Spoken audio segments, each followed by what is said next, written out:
One driving question global development experts ask today is, why is there such a large global wealth gap? Why have some countries industrialized successfully, becoming rich and moving into the post-industrial commercial economy, while others remain agricultural and poor? The answer has something to do with colonialism, of course. During the colonial era, European powers relied on an economic theory called mercantilism. As they acquired colonies in some regions of the world and secured preferential trade agreements in others, they grew rich on the differential balance of trade that developed. European economic development from the 16th to the 18th centuries relied on a theory called mercantilism. According to mercantile logic, power was derived from wealth. States could gain wealth through engaging in colonial enterprises. By importing cheap raw materials from the colonies and exporting expensive manufactured goods in return, European powers could create a favorable balance of trade. The difference in the value between their imports and exports was stored in gold, which was used to buoy up their currencies and increase their monetary power. Maintaining mercantilism required significant government involvement in the economy, particularly in managing the terms of trade by controlling tariffs. How did mercantilism work? Based on the theories of a Frenchman, Jean-Baptiste Colbert, mercantilist policies set up a variety of barriers to trade. Regulations were created both to improve the quality of domestic goods and to restrict access to foreign ones. Taxes were raised on imports while exports were subsidized. In the 18th century, the Scottish thinker Adam Smith arrived at a radically different understanding of the economy. Smith imagined markets as self-regulating, balancing themselves by the power of an invisible hand. If this were the case, government involvement in regulating markets would not only be unnecessary, but detrimental. More wealth could be generated by simply allowing the market to take care of itself in what is called laissez-faire economics. Gradually, over the course of the 19th and 20th centuries, free market economic policies came to dominate the European and North American economic spheres. Of course, mercantile logic didn't give up the ghost easily. During periods of economic crisis, European governments often returned to protectionist policies. Likewise, developing economies of Southern and Eastern Europe, as well as those in North and South America, relied on protectionism to encourage industrialization. For example, even the United States was largely protectionist from 1816 until World War II. Even today, despite the expansion of the World Trade Organization, or WTO, an institution that seeks to reduce barriers to international trade, periods of economic crisis are often met with protectionist responses. Consider, for example, the protectionist steps taken by the world's industrial powers in response to the financial crisis of 2008. After World War II, newly formed institutions like the World Bank and the International Monetary Fund, or IMF, began to offer loans and development advice to help developing states grow their economies. The first plans, implemented between the 1940s and the 1970s, involved import substitution industrialization. ISI plans were essentially mercantilist. The idea was for developing states to reduce their dependence on foreign imports. By increasing tariffs on imported goods while providing subsidies and other enticements to domestic firms, ISI plans were aimed at encouraging industrial development. While ISI plans were implemented in Africa, South Asia, and South America, their effects were particularly evident in Latin America. Argentina, Brazil, Chile, and Mexico were all heavily involved in ISI schemes. As we can see by looking at the Mexican case, ISI did achieve some of its goals. The population moved out of rural areas and into cities, and accordingly, production shifted from agricultural production to industrial. But while urbanization and industrialization did generate significant rates of GDP growth, the per capita GDP growth didn't keep pace.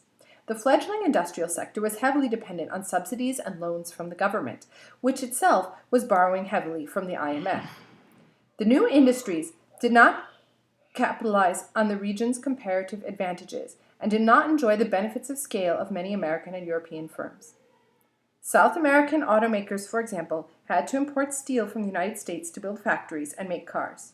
Small-scale production made the cars costly.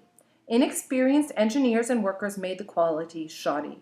And the small size of the middle class meant that few consumers could afford the cars, and those who could afford them preferred higher quality imports. The energy crisis of the 1970s sent the global economy into decline for nearly a decade. Oil shortages and, of course, high prices made these non-competitive firms completely unviable. The governments that had bought into ISI could no longer afford their loan repayments. With so much accumulated debt, no one wanted to lend them 1 cent more. It was clear that a new plan was needed. A group of Latin American economists trained at the University of Chicago proposed what is now called structural adjustment plans. The Chicago boys argued, as Adam Smith had done 200 years before, that the economy functions best when left to market forces. Thus, starting in the 1990s, economies wanting loans from the IMF were required to adjust the structure of their economies. The necessary structural adjustments aim to liberalize trade and to deregulate the economy, encouraging the development of private firms. State-owned firms must be sold to private investors or closed. At the same time, to balance the budget, governments should reduce the scale of the public sector. Subsidies for various sectors of the economy should be eliminated. Government spending on bureaucracy, education, healthcare, pensions, and infrastructure development should be strictly cut back. Structural adjustment programs have been applied not only to Latin America, but also to the rest of the developing world and to post-communist states, including Russia. The results have been variable. In general, SAPs are correlated with significant increases in GDP in some countries, particularly in Latin America, Asia, and post-communist Eastern Europe. They have not been so successful in Africa. Even where they have generated growth, the rate of growth has been unstable, as this graph indicates. The significant social cost imposed by SAPs, in terms of economic displacement, unemployment, and a widening gap between rich and poor, has been widely decried. The fact that loans of any kind are simply not available from the IMF and World Bank without implementing these programs is also described by some as a form of neo-imperialism, as it prevents developing states from choosing their own routes to economic growth. Import substitution, industrialization, and structural adjustment are not the only pathways to economic development. The so-called Asian tigers, Hong Kong, Taiwan, Singapore, and South Korea, all followed a model called export-oriented industrialization. Like ISI, this plan is mercantilist. High tariffs are used to protect fledgling industries, and subsidies are used to encourage development. But rather than aiming at transforming the domestic market, EOI aims to produce goods for trade. This model of development relies on close relationships between governments and firms. Governments identify sectors of the economy that are likely to flourish and devise economic plans with them in mind. In Japan and Korea, for example, large firms enjoyed especially good relationships with the dominant political parties for many years. These economies first developed a strong export sector and only then opened their domestic market for free trade. As you can see, the initial rate of growth for the four tigers was incredibly rapid, a pattern that has been observed in the new tigers of Southeast Asia. That being said, the rate of growth does seem to slow over time. The fundamental question, of course, is whether or not the Asian tiger model is exportable. It seems to work in the Asian context, in states that have well-developed human capital and strong centralized governments. Can it work as well in countries with lower literacy rates and with governments whose capacity is much weaker? None of these plans, however, has been particularly successful in improving the lives of the very poorest people. Recently, however, a new form of economic development has been attracting attention. Called microfinancing, it aims at increasing personal incomes and ultimately expanding the economy by investing in incredibly small economic initiatives. The Grameen Bank in Bangladesh, for example, began by offering small loans to village women to invest in cell phones. These phones can be lent out, like the pay phones of old, to their neighbors who are then able to process market information, news and weather reports, and of course, access better communication with friends and relatives. This program ultimately helps not only the women who develop a small business, but also the craftspeople and farmers in the village who gain better access to regional markets through the use of the phone. Other programs use small loans to help people buy tools, seeds, or farm animals to start small-scale businesses. As these businesses grow, they will not only enrich the owner, but permit him or her to hire employees, spreading the wealth. The major question microfinancing as a plan raises, of course, is how quickly this wealth can spread through a society and what the right scale of investment should be. Overseeing small loans is much harder for foreign investors and for international banks, which means that local capacities will have to be further developed.